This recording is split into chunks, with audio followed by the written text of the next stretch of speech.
Hello guys, welcome to prepare करो। आज हम लोग डिस्कस कर रहे हैं सिंपल इक्वेशंस पार्ट 3। और पार्ट 3 में क्या क्या कवर करने वाले हैं, लीनियर इक्वेशन इन 3 वेरिएबल्स को। ठीक है, तो linear equation in 1 variable 2 variable already cover हो चुका है। पार्ट 1 पार्ट 2 हम लोगों ने कवर कर लिए हैं वीडियो के, राइट, वीडियो सीरीज के। तो एक बार उनको आप जाकर के जरूर देखना, डिस्क्रिप्शन में आपको उनका लिंक मिल जाएगा। ठीक है, पार्ट 3 स्टार्ट करते हैं। लीनियर इक्वेशन इन 3 वेरिएबल्स, तो हमारे पास 3 वेरिएबल्स होंगे एक ही इक्वेशन में, जैसे a x plus b y plus c z plus d equals to 0। X y z यहाँ पर वेरिएबल्स हैं, तो इसके जो सोल्यूशन होंगे ट्रिपलेट्स, मतलब x comma y comma z की वैल्यूज, राइट, ये हमें फाइंड करना है। तो हमारे पास टू इक्वेशंस थी, टू वेरिएबल्स थे, तो हमें टू इक्वेशंस की रिक्वायरमेंट थी। अब यहाँ पर 3 वेरिएबल्स है, तो हमें 3 इक्वेशंस की रिक्वायरमेंट होगी, 3 इक्वेशन हमारे पास होनी चाहिए। तो उसके लिए एक क्वेश्चन मैंने यहाँ पर कंसिडर किया, क्वेश्चन 10। क्वेश्चन 9 तक ऑलरेडी कवर हो चुका है, तो क्वेश्चन 10 जिसमें हम एक्स वाई जेड के लिए सॉल्व करना सीखेंगे यहाँ पर इक्वेशन। तो मान लेते हैं इक्वेशन 1 है, ये है इक्वेशन 2 और ये है इक्वेशन 3। अब इन तीनों को हमें सॉल्व करना है एक्स वाई जेड के लिए। Okay, so 3x plus 2y minus z equals to 6 और minus 2x plus 2y plus z is equal to 3। अगर मैं इक्वेशन 1 और इक्वेशन 2 का डिफरेंस ले लेता हूँ, अगर मैं 1 माइनस 2 कैलकुलेट करता हूँ यहाँ पर 1 माइनस 2, तो सीधे क्या आ जाएगा 3x माइनस माइनस 2x, ये बनेगा। सो 3x माइनस माइनस 2x मतलब 5x और माइनस जेड मतलब माइनस 2z, और किसके बराबर 6 माइनस 3 इज इक्वल टू 3 के बराबर। तो मान लेते हैं इक्वेशन बन गई इक्वेशन नंबर 4। उसके बाद अगर आप इक्वेशन 3 को 2 से मल्टीप्लाई करते हो और फिर इक्वेशन 2 में से उसको माइनस कर देते हो, मतलब इक्वेशन 2 माइनस 2 टाइम्स इक्वेशन 3, तो वहां पर भी 2y से 2y कैंसिल आउट हो जाएगा, राइट। तो हमारे पास क्या बनेगा, माइनस 4x, राइट, और z minus 2z minus 4x minus z is equal to minus 5। 3 minus 8 twice of 4, तो 3 माइनस 8 इज माइनस 5। ये इक्वेशन बनी। इसको थोड़ा सा हम लोग चेंज करके लिख लेते हैं, तो ये इक्वेशन बनी 4x plus z is equal to 5। मान लेते हैं ये हमारे पास इक्वेशन नंबर 5। अब देखिए ध्यान से, एक इक्वेशन नंबर 4 और एक इक्वेशन नंबर 5, दोनों को x एंड z के लिए सोल्व कर सकते हैं, राइट। तो उसके लिए क्या स्टेप्स फॉलो करेंगे यहाँ पर, तो एक काम हम लोग कर सकते हैं, इक्वेशन 4 में से माइनस कर देंगे ट्वाइस ऑफ, या प्लस करेंगे ट्वाइस ऑफ इक्वेशन 5। इक्वेशन 4 ये है हमारे पास, इसमें क्या ऐड कर रहे हैं, ट्वाइस ऑफ इक्वेशन 5। तो जो माइनस 2z इधर है और इधर वाले को प्लस 2z बनाने की बात कर रहे हैं, तो ये दोनों ऐड होकर के 0 हो जाएगा। ठीक है, तो सिर्फ हमारे पास x बचेगा यहाँ पर। तो 5x में क्या ऐड करना है, ट्वाइस ऑफ 4x, मतलब 5 8 13x बनेगा, इज इक्वल टू 3, और उसमें क्या ऐड करना है, ट्वाइस ऑफ 5, तो ट्वाइस ऑफ 5 इज 10, 10 3 का सम 13, तो 13x इज इक्वल टू 13, मतलब x तो आ गया 1। जैसे ही x 1 आया, अब आप उसको यहाँ पर पुट कर दीजिए इक्वेशन 5 में, तो z कितना आ जाएगा, 5 माइनस 4, z भी 1 आ गया। और अब x1 z1 को इक्वेशन 3 में पुट कर दीजिए, तो y कितना आ जाएगा 2। तो इसका सोल्यूशन क्या हुआ, 1 comma 1 comma 1 comma 2 comma, x 1 है, y 2 है और z 1। तो लीनियर इक्वेशन इन 3 वेरिएबल्स है, उसको पहले 2 वेरिएबल वाले सिस्टम में कन्वर्ट किया और फिर एलिमिनेशन वगैरह करके हम लोगों ने इजीली x y z को फाइंड कर लिया। ठीक है, तो यहाँ पर ये जो सोल्यूशन है यूनिक सोल्यूशन है, ये जो 1 2 1 है यूनिक सोल्यूशन। ऐसे ही करके इनफाइनाइट सोल्यूशन भी आ सकते हैं और नो सोल्यूशन भी आ सकते हैं। मैंने यहाँ पर एक एग्जांपल लिया है, जब आप इसको सॉल्व करने जाएंगे ना, राइट, तो आप देखेंगे यहाँ पर कि इस पर्टिकुलर सेट ऑफ इक्वेशन का कोई सॉल्यूशन एग्जिस्ट नहीं करता है। ये आपका होमवर्क है काइंड ऑफ, या आपको क्रॉस चेक करना है खुद से कि यहाँ पर कोई भी सॉल्यूशन एग्जिस्ट नहीं करेगा। ठीक है, ये आप देखिए। नेक्स्ट, अगर हम लोग बात करें, सपोज हमें सिर्फ 2 ही इक्वेशन दी हुई है, जैसे एक equation a1x plus b1y plus c1z is equal to d1, ये एक इक्वेशन हमारे पास 3 वेरिएबल में, और एक दूसरी इक्वेशन है a2x plus b2y plus c2z is equal to d2, ये दूसरी इक्वेशन है, राइट। सिर्फ दो ही इक्वेशन है, तो जब दो इक्वेशन होगी तो हमारे पास नंबर ऑफ इक्वेशंस कम हो गई, तो दैट मीन्स हम यूनिक सॉल्यूशन नहीं फाइंड कर सकते, x, y, z का यूनिक सॉल्यूशन हम लोग फाइंड नहीं कर सकते। बट ऐसे केसेस में कुछ पर्टिकुलर सिनेरियो बनते हैं यहाँ पर, जिनमें हम x या फिर y या फिर z, मतलब किसी एक वेरिएबल को यूनिकली डिटरमाइन कर सकते हैं। तो उसके 3 केसेस एग्जिस्ट करेंगे। केस 1 है इफ a1 अपॉन a2 ये किसके बराबर आ जाए, b1 अपॉन b2 के। अगर a1 upon a2 b1 upon b2 के बराबर आ जाए तो हम लोग किसकी वैल्यू बता सकते हैं, we can find unique value of z। इस केस में यूनिक वैल्यू ऑफ z हम लोग बता सकते हैं, राइट। सेकंड, ऐसे ही if a1 upon a2 is equal to c1 upon c2 है, तो उस केस में हम लोग बता सकते हैं यूनिक वैल्यू ऑफ y। और एक लास्ट केस, अगर if if b1 upon b2 किसके बराबर आ जाए, c1 अपॉन c2 के, तो यहाँ पर किसकी यूनिक वैल्यू बता सकते हैं, x की। तो ये तीनों केस यहाँ पर एग्जिस्ट कर सकते हैं depending upon values of a1 b1 c1 and a2 b2 c2। Question के थ्रू समझेंगे इस पॉइंट को। ये क्वेश्चन 11 है, ये क्या कहना चाह रहा है, the cost of 3 apples 4 mangoes and 2 bananas.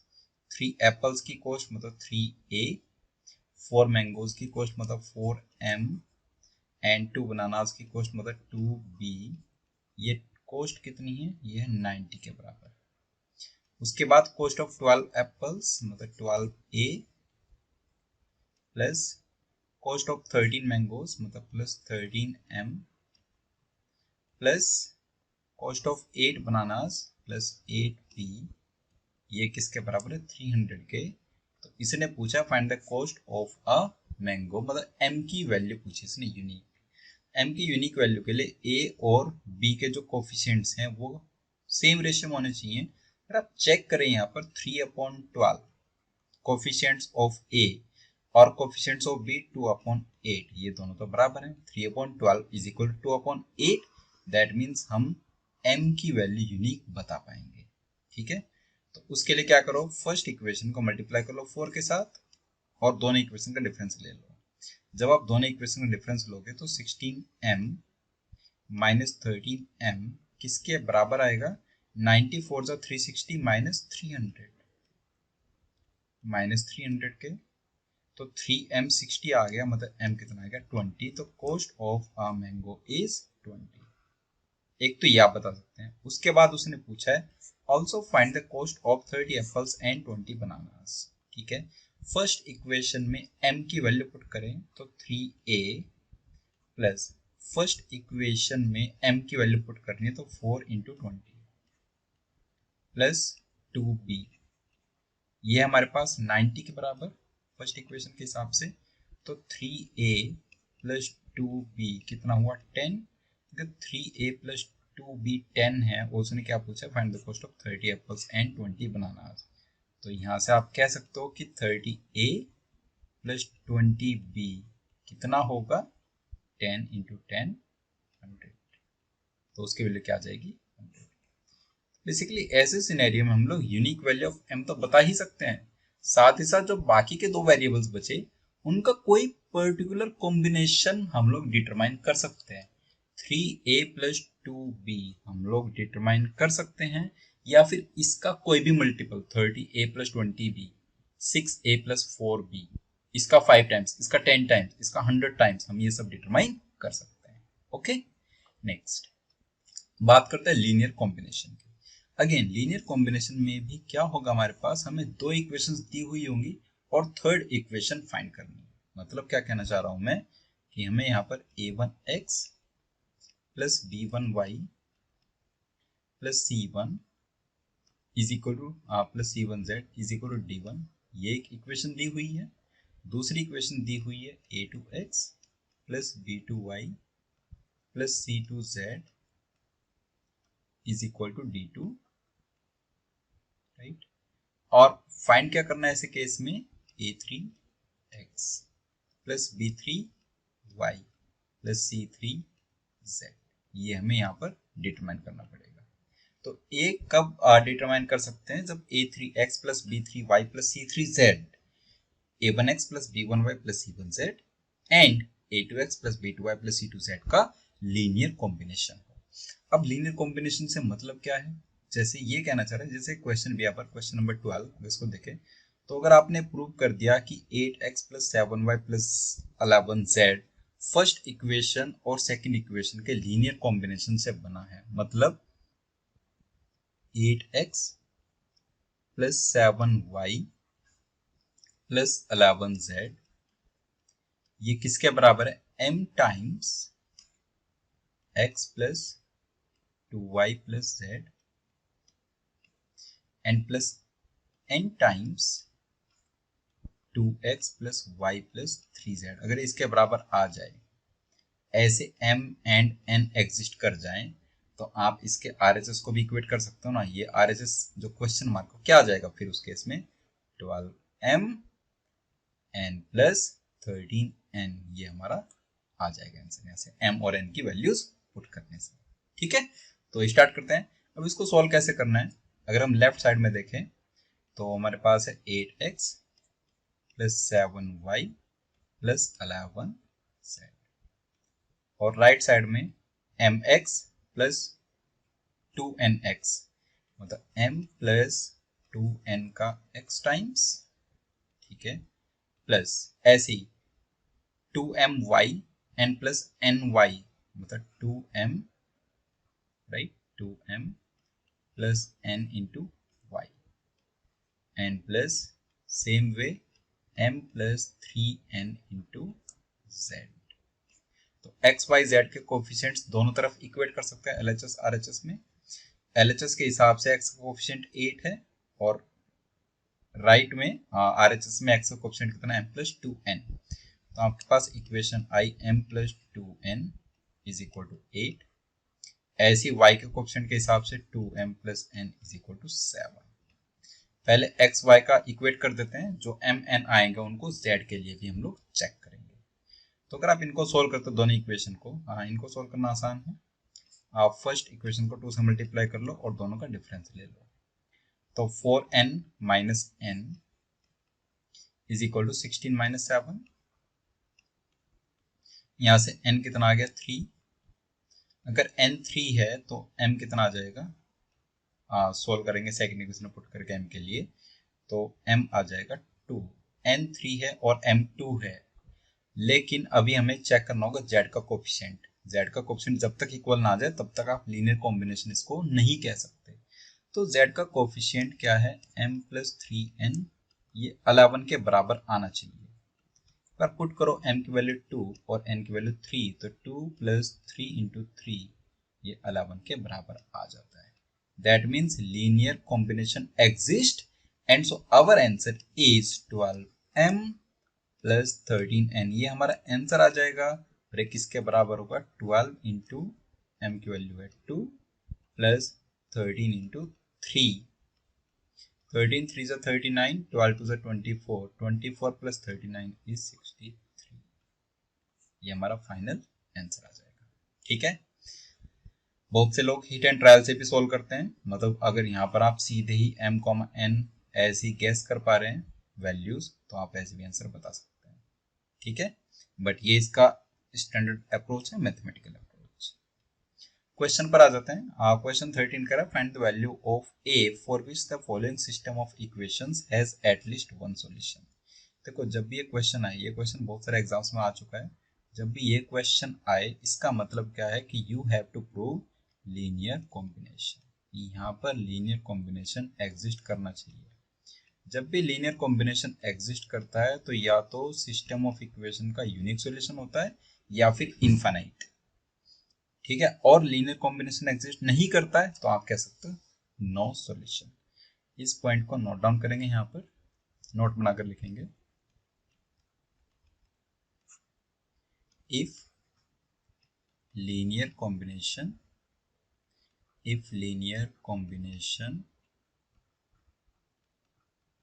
exist, it implies existence of unique or infinite solutions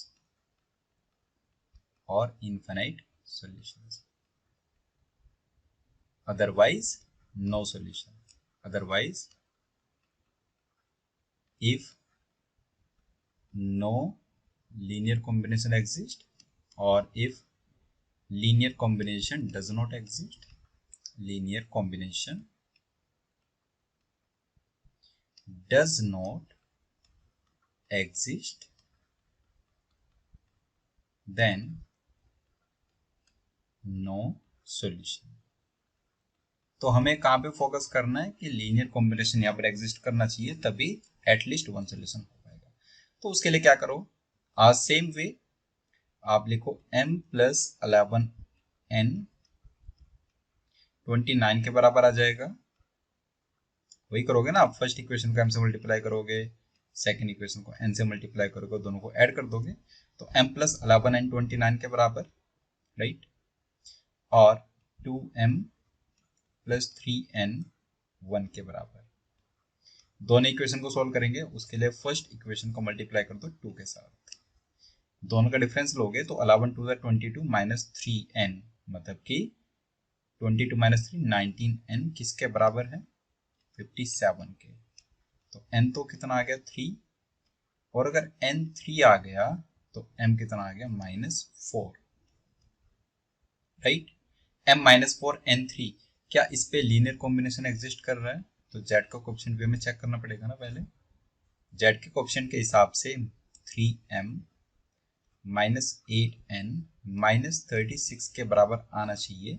m को पुट करें -4, तो 3 इंटू -4 -8 के साथ 3, ये किसके बराबर आना चाहिए, -36 के बराबर। तो 3 into -4 is -12 and -24, -12 -24 is -36 only. तो ये लीनियर कॉम्बिनेशन यहाँ पर एग्जिस्ट कर रहा है। तो a की वैल्यू क्या आ गई, a की वैल्यू क्या आ जाएगी 17m प्लस 26n, और ये किसके बराबर है 17m, मतलब 17 इंटू -4 -68 प्लस 26n मतलब 26 इंटू 3 78 -68 प्लस 78 10 के बराबर ये आ जाएगा 10। ठीक है, नाउ नेक्स्ट ये question number 14, the combined cost of sharpeners 9 erasers 7 sharpeners 9 erasers and 11 pencils। the answer है 7a plus 9b and plus 11c। इसकी कंबाइंड कॉस्ट क्या है 100। Next, and the combined cost of 2 sharpeners मतलब 2a plus 5 erasers 5b plus 8 pencils 8c किसके बराबर है 65 के। तो इसने पूछा find the combined cost of a sharpener and eraser and a pencil, मतलब a plus b plus c आपको बताना है। देखो इसकी एक टेक्निक होती है, राइट, शॉर्टकट होता है। जब भी आपके पास में kx plus ky plus kz आपको फाइंड करना है, राइट, और ये जो दो इक्वेशंस हैं उनके कोफिशिएंट्स AP में है, ये कोफिशिएंट्स AP में होने चाहिए। 7 से 9, 9 से 11, डिफरेंस कितना है 2 का। 2 से 5, 5 से 8, डिफरेंस कितना है 3 का। तो फर्स्ट इक्वेशन में जो कोफिशिएंट्स हैं और सेकंड इक्वेशन के जो कोफिशिएंट्स है वो सब AP में है, और हमें फाइंड क्या करना है kx plus ky plus kz, है ना, ka plus kb plus kc basically. तो ऐसे केस में आप ये शॉर्टकट ट्रिक अप्लाई कर सकते हो, राइट। अदरवाइज m और n वाला जो स्टैंडर्ड अप्रोच है वो तो हम लोग कर ही पाएंगे, उससे भी हो जाएगा ये क्वेश्चन, बट शॉर्टकट हम लोग देखते हैं। इस इक्वेशन को मल्टीप्लाई करो सेकंड इक्वेशन के कॉमन डिफरेंस से, वो कितना है 3। सेकंड इक्वेशन को मल्टीप्लाई करो फर्स्ट इक्वेशन के कॉमन डिफरेंस से, वो कितना है 2। तो ऐसा करके ये इक्वेशन क्या बन गई, ये बन गई 21a प्लस 9 3 जा 27b प्लस 11 3 जा 33c और किसके बराबर है 300 के। और सेकंड इक्वेशन क्या बनी, ये आ जाएगा 2 2 जा 4a राइट प्लस 5 2 जा 10b एंड प्लस 8 2 जा 16c और किसके बराबर है 130 के। अब या तो आप इनका दोनों का डिफरेंस ले लो या फिर दोनों का सम कर लो, जिससे भी के एक्स प्लस के वाई प्लस के जेड की फॉर्म बन जाए। आई मीन के ए प्लस के बी प्लस के सी ऐड करोगे तो वो फॉर्म नहीं बनेगी, तो यहाँ पर हम इनका डिफरेंस ले लेंगे।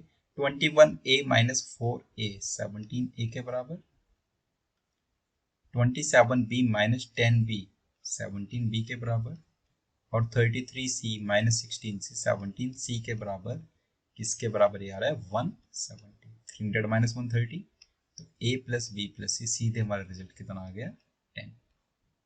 ठीक है, a plus b plus c is, ये शॉर्टकट है, इसको हम लोग हमेशा ध्यान रखेंगे। ठीक है, सो आज की वीडियो में इतना ही। कोई भी आपका डाउट है तो आप कमेंट करके पूछ सकते हैं, प्लस ये वीडियो आपको कैसा लगा ये कमेंट करके हमें जरूर बताना। ठीक है, तो नेक्स्ट वीडियो में हम लोग मिलते हैं, एक बहुत ही इंटरेस्टिंग अप्रोच वहां पर डिस्कस करेंगे, रिवर्स स्ट्रेटजी। वो वीडियो आप जरूर देखना। तो मिलते हैं नेक्स्ट वीडियो में, तब तक के लिए बाय बाय।